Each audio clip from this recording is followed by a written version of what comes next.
آپ سب کے سامنے یہ جو میں آپ سے بات چیت کر رہا ہوں کہ جو پوسٹ مارٹم رپورٹ کے اندر جو چیزیں آئی ہیں، ڈاکٹر صاحبہ کا یہ شعبہ ہے، تو یہ پوسٹ مارٹم رپورٹ سے پہلے تو آپ کو یہ بتائیں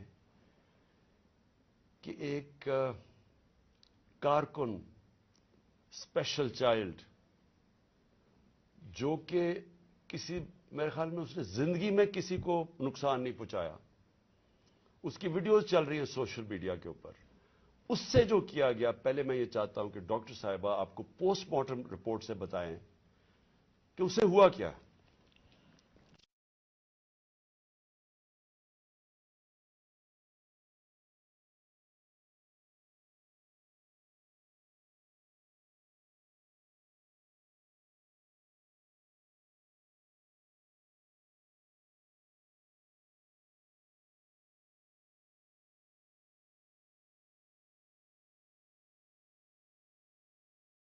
ملاقات ہوتی، ایک سادہ لو انسان، اس سے کبھی کسی کو کوئی نقصان نہیں دیا، کبھی کسی کو کوئی تکلیف نہیں دی، ہمیشہ پیار سے وہ بات کرتا تھا، سب کے ساتھ وہ ملتا جلتا تھا۔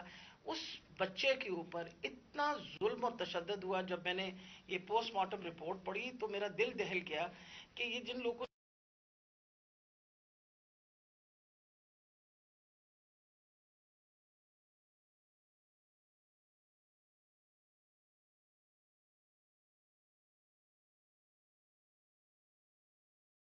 ایک انسان کو 26 انجریز، 26 تشدد کے نشانات تھے اس کے جسم کے اوپر۔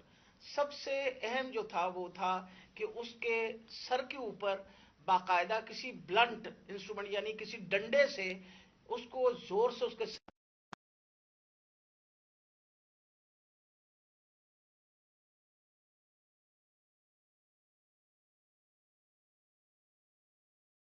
ساتھ اس کے جو جسم کے اوپر انہوں نے تشدد کیا، خاص طور پہ پیٹ کے ایریا میں، تو اس کی وجہ سے اس کی تلی اور اس کا جو جگر تھا وہ بھی پھٹ گیا، اور اس کی وجہ سے انٹرنل ہیمریج شروع ہو گئی،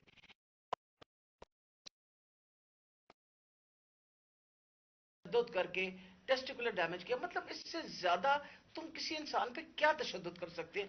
میں تو یہ دیکھ کے رپورٹ میں آپ کو بتا نہیں سکتی کہ یہ ہم جیسے ڈاکٹر جو ہر وقت چیزوں سے ہمارا بھی دل دہل گیا کہ یہ ایک انسان کے اوپر، اور وہ بھی ایک ایسا سادہ لو انسان، اس کے اوپر اتنا زیادہ تشدد کیا۔ مین کاز جو اس کی ڈیتھ کی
کہتے ہیں کیونکہ جب وہ ظلم کا مقابلہ نہیں کرتا تو حضرت علی کا قول ہے کہ کفر کا نظام چل جائے گا، ظلم کا نظام نہیں چل سکتا۔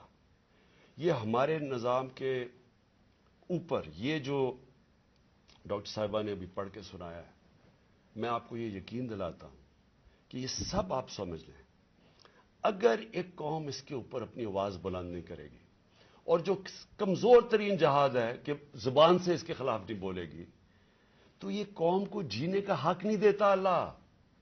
وہ قرآن میں کہتا ہے کہ میری زمین پہ نکل کے دیکھو کتنی قومیں میں نے تباہ کی جو میرے حکم پہ نہیں چلی. ہم تباہی کا راستہ ہے یہ ہمارا. یہ جو پاکستان سے ہو رہا ہے، میں نے ہوتا ہوگا دہشت گردوں سے، شاید ملک کے غداروں سے، اس طرح کی چیزیں ہوتی ہوں. میں نے اپنی زندگی میں کبھی اس طرح کے واقعہ نہیں دیکھے کہ پہلے ایک کارکن ہے، پھر وہ اسپیشل چائلڈ ہے، اور پھر وہ کوئی کسی قسم کا زندگی میں اس نے کسی سے لڑائی تک نہیں کی، اس سے یہ تشدد کیا جائے. اور تشدد کیا کیا؟ سر بھی اس کا، انہوں نے کہا کہ اندر سے خون نکلنا شروع ہو گیا. اس کا جو جگر ہے اور جو اس کی جو پتا ہے، اس کو انہوں نے اس طرح مارا بے دردی سے، وہ اندر سے خون نکلنا شروع ہو گیا. لیکن اس کے پرائیویٹ پارٹس، یعنی اس کے اوپر تشدد کیا ہوا. میں ایک اور قرآن کی آیت ہے، اللہ کہتا ہے کہ انسان کو کہ میں نے تمہیں اشرف المخلوقات بنایا، سب سے عظیم مخلوق، جو انسان کا درجہ فرشتوں سے بھی اوپر چلا جاتا ہے. اگر انسان اللہ کے حکم پہ چلے وہ فرشتوں سے اوپر چلا جاتا ہے. لیکن وہی قرآن میں لکھا وہ جب وہ گرتا ہے وہ جانوروں سے بھی نیچے چلا جاتا ہے. جانور بھی یہ نہ کریں.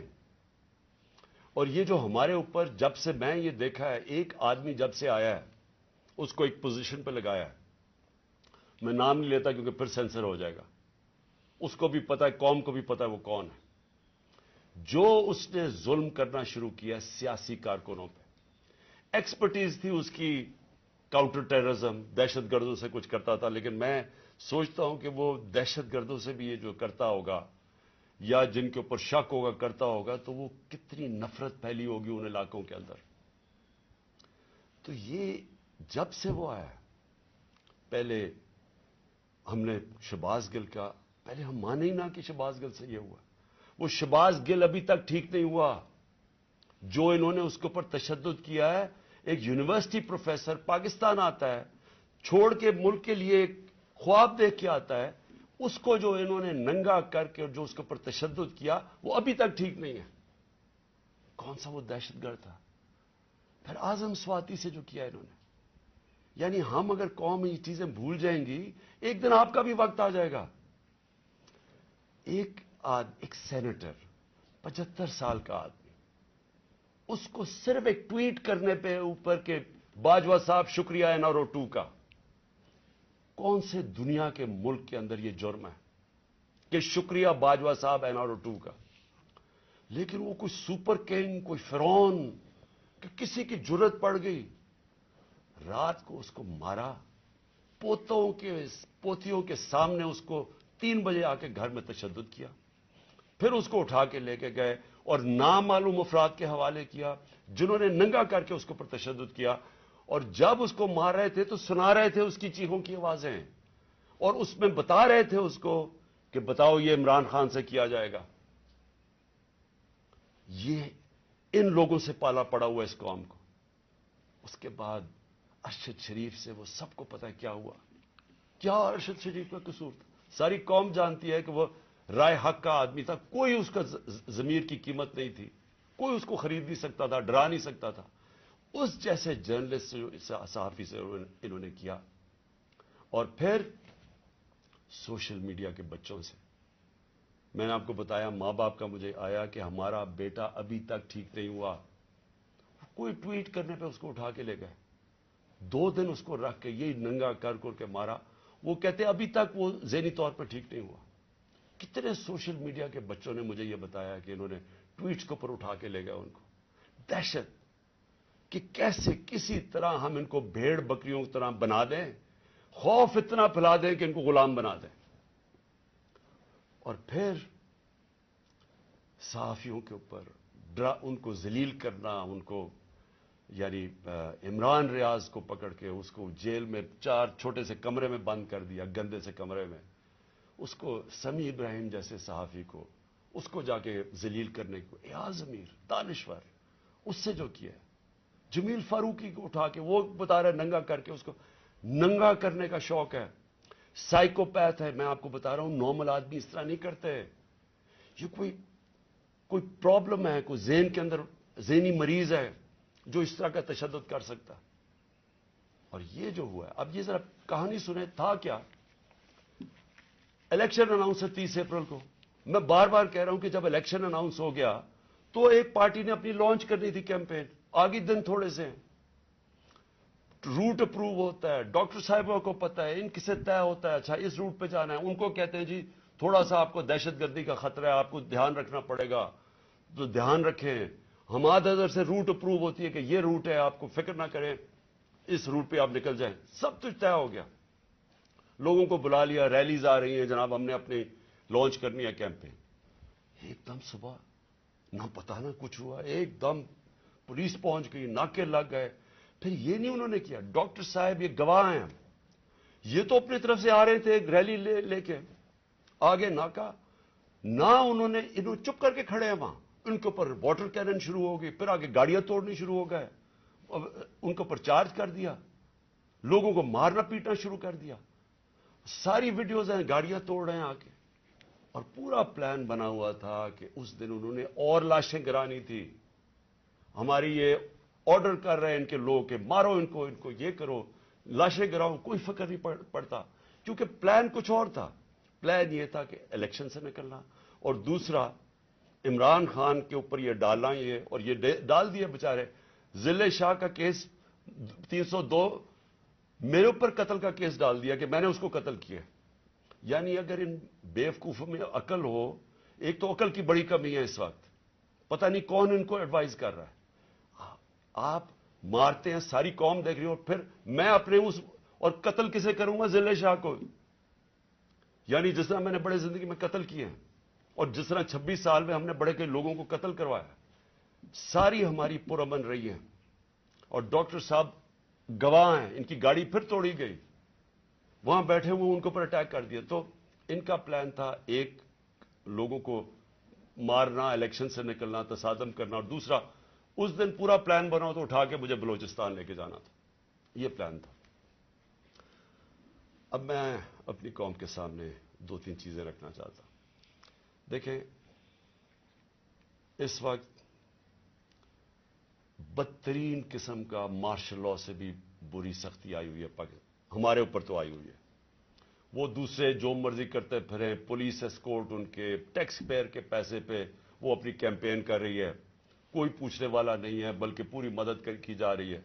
وہ اور بات ہے کہ لوگ نہیں آ رہے, لیکن ان کی پوری مدد. اور یہاں الیکشن شیڈیول کے بعد بھی کیمپین کے اوپر پابندیاں, ہمارے لوگوں کے اوپر کیسز, کتنے لوگ ابھی جیل میں ہیں, کتنے لوگوں کے, میرے اوپر اب 80 تقریباً کیس ہو گئے ہیں. کوشش ہے کہ کسی طرح ہم کیمپین سے نکل جائیں, اور ساری کوشش یہ ہے کہ اتنا خوف پھیلا دیا جائے کہ کسی طرح ان چوروں کو پھر سے جتا دیا جائے. میرا سوال اب یہ ہے, شعیب شیخ کو پکڑ لیا کل, اس کا کیا قصور تھا؟ بول کا کیا قصور ہے؟ قصور یہ ہے کہ وہ ہمیں کوریج دیتا ہے. قصور یہ ہے کہ وہ جو کنٹرول چینلز ان کے ہاتھ میں ہیں, جن کو پیسہ بھی چل رہا ہے اور جن کو کنٹرول کیا ہوا ہے, ان میں سے بلیک آؤٹ ہو گیا. تو جو 1-2 چینلز ہمیں دکھاتی ہیں, 3-4 چینلز, ان کو تو کسی طرح بند کیا جائے. اس کا قصور یہ تھا, اور میں اس کو آج خراج تحسین پیش کرتا ہوں. اس نے مجھے بتایا کتنے کیسز اس کے اوپر کر رہے ہیں, کتنا پریشر ڈال رہے ہیں کہ کسی طرح عمران خان کی کوریج ختم کرو. اور اس کو کل پکڑ کے جیل میں ڈال دیا. ARY کو کل بند کر دیا. بند کس چیز کے اوپر کرا ابھی تک یہ بھی نہیں ہمیں پتا, بند کس پہ کیا ہے. بس عمران خان کی کوریج نہیں دے رہی. پیمرا کا کل ان کو عدالت نے کہا کہ پیمرا کو کہ میرے اوپر سے بین اٹھاؤ. کل ٹیلی فون کر کے لائیو تقریر انہوں نے کرنے نہیں دی. اور یہ الیکشن کا چند مہینے, ہفتے رہ گئے ہیں. الیکشن کے مہینے میں ان کو ٹیلی فون کر کے میری تقریر نہیں کرنے دی. اب یہ کون اتنا طاقتور ہے کہ ہائی کورٹ کے فیصلے کے باوجود وہ حکم کرتا ہے کہ جناب عمران خان کو نہیں دکھانا, اور وہ نہیں دکھاتے؟ کون اتنا طاقتور؟ پھر ایک اور ڈرامہ ہو رہا ہے. ضلع شاہ کے باپ کو پہنچ گئے ہیں سارے, یہ پولیس پہنچ گئی ہے اس کے گھر, پتہ نہیں اسے کیا ہو رہا ہے. زور یہ لگایا جا رہا ہے کہ کسی طرح کیس پیچھے ہٹے. جب سب کو ضلع شاہ کے والد نے بتایا کہ کل کیا ہوا ہے, آئی وٹنسز ہیں, انہوں نے دیکھا اس کو اس پولیس وین کے اندر,